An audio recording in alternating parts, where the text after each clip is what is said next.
Morning. Morning, Mons.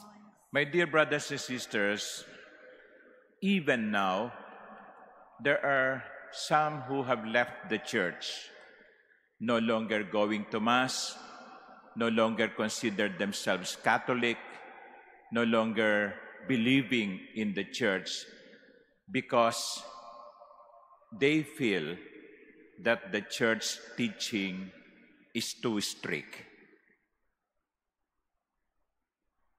The church does not agree to divorce. The church does not bless same-sex union.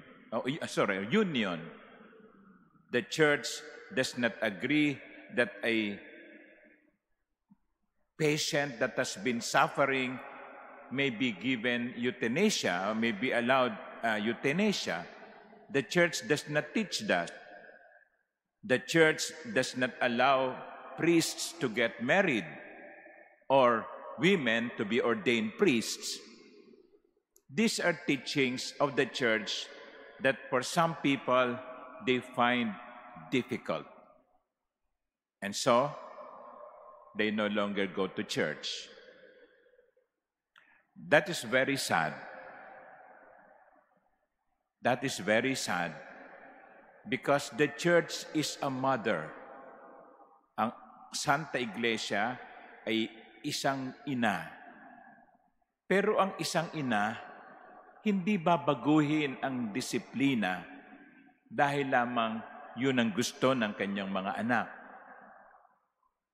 Marami sa inyong mga magulang, hindi naman sa lahat ng pagkakataon tanggap ng inyong mga anak ang inyong pagdidisiplina, ang inyong pagpangangaral. Minsan nga, papangaralan ninyo, pasok dito, labas doon. And you all must give up. And sometimes you feel like, am I doing the right thing? Should I change my way or method of parenting because my children do not want it? But you don't do that as a mother or as a father. Kahit na ayaw ng anak nyo, kung yun ang tama, yun ang gagawin nyo. Because sometimes, even saying no is a sign of love. And I think that is how we should look at it. The teaching of the church cannot be changed because the Lord did not change His teaching simply because they find it difficult to accept. Sabi ng Panginoon, well, take it or leave it. I will not change the teaching simply because you do not like it. Ang simbahan po, mananatiling isang ina. Tatanggapin ang lahat bilang kanyang mga anak. Pero wag nating asahan ng simbahang baguhin ang mga aral ni Jesus.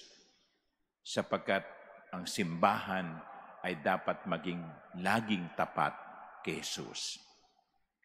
The church cannot change her teachings because these teachings are not hers. It is the Lord's.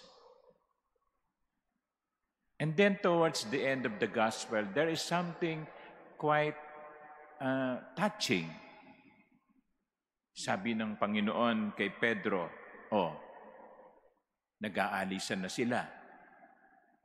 Kayo, aalis din ba kayo? People have been leaving. Are you going to leave too? And then Peter said, where? Master, to whom shall we go? You have the words of eternal life. Saan pa kami pupunta, Panginoon? Nasa iyo ang salita ng buhay. Alam nyo,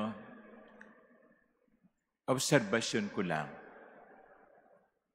sa marami sa atin, kaya tayo nagkakaloko-loko, kaya nagiging malungkot ang ating buhay. ay sapagkat mali tayo ng taong pinupuntahan.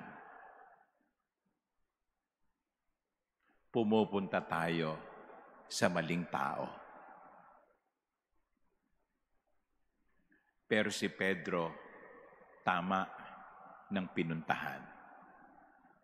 Sana, katulad ni Pedro, lagi tayong pumunta sa tamang tao. Amen.